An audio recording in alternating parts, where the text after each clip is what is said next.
8 రోజులు గడుస్తున్నా చిన్నారి జ్ఞానేశ్వరి ఆచూకీ ఇంకా లభించలేదు. ఈ కేసులో తాజాగా మరో కీలక పరిణామం చోటు చేసుకుంది.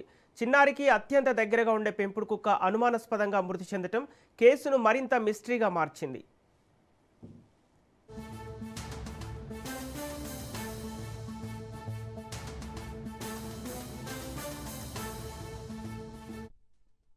కుక్కకు జీపీఎస్ ట్రాక్టర్ అమర్చిన తర్వాత అది సుమారు 8 కిలోమీటర్ల మేర సంచరించినట్లు గుర్తించారు. అనంతరం కొన్ని గంటల తర్వాత ఇంటికి చేరుకున్న కుక్క కాసేపటికే మృతి చెందినట్లు సమాచారం. దీంతో చిన్నారి అదృశ్యం కేసుతో ఈ ఘటనకు ఏమైనా సంబంధం ఉందా అనే కోణంలో పోలీసులు దర్యాప్తు చేస్తున్నారు.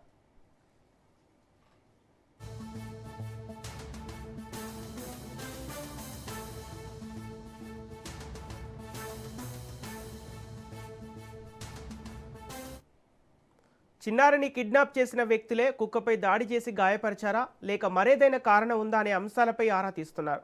చనిపోయిన కుక్కకు ఇవాళ పోస్ట్ మార్టం నిర్వహించనుండగా నివేదికలో కీలక వివరాలు వెలుగులోకి వచ్చే అవకాశం ఉంది.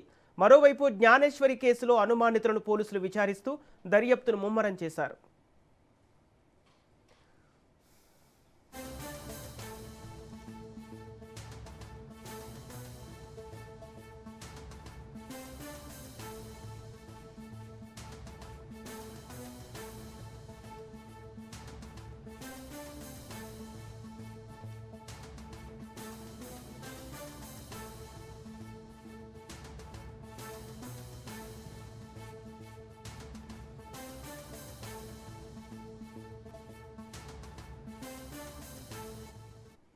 8 రోజులు గడుస్తున్నా చిన్నారి జ్ఞానేశ్వరి ఆచూకీ ఇంకా లభించలేదు. ఈ కేసులో తాజాగా మరో కీలక పరిణామం చోటు చేసుకుంది.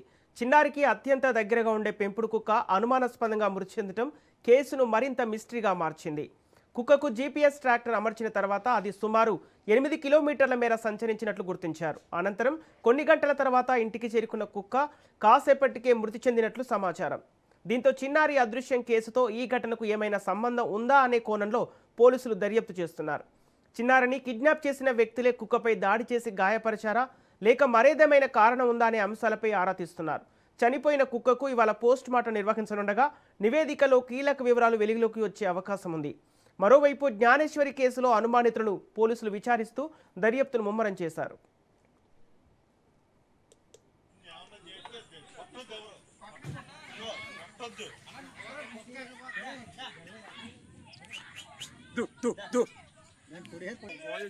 సార్ ఖర్చు చెప్తుంది, అది పెంపుకు కాళ్ళ మీద కలబడిపోతుంది. ఎదిరించకండి, అలా చూడండి. చెప్పండి లేరా